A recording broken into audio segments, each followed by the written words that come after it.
This question says that a cyclist, a biker, bikes 3.75 miles in 0.3 hours. How fast was she biking in miles per hour? That's the first question. So I know that I'm comparing miles and hours. I'm going to go ahead and make a table. I know that whenever I have a time unit, I want that to be at X. So I'm going to go ahead and mark X as my hours. Sorry, something's wrong with my focus. Okay.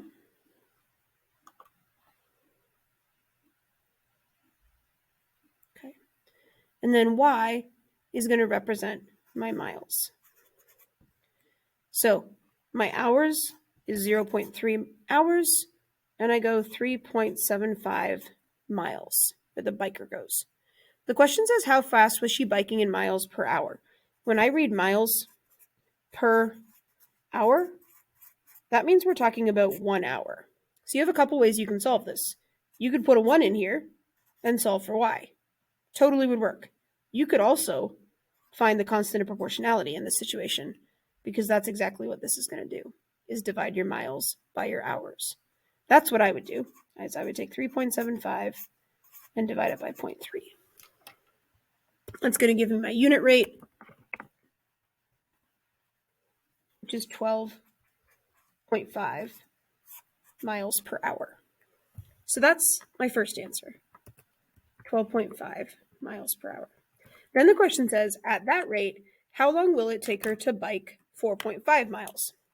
So what I know now is if I have X and Y and I've still got hours and I've got miles, okay, I can still use my initial value here if I want to, 0.3 and 3.75.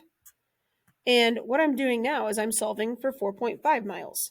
How long will it take her to go that far? This is just using cross products again. Okay, there's decimals. That's okay. You have a calculator. So 4.5 times 0.3, which is 1.35, and then 3.75 y. I'm going to go ahead and divide both sides by 3.75.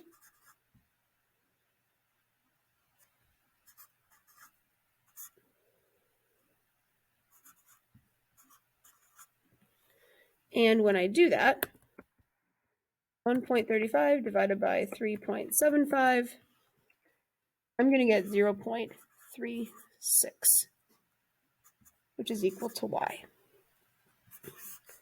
That's how many hours we would expect it to take her to ride 4.5 miles.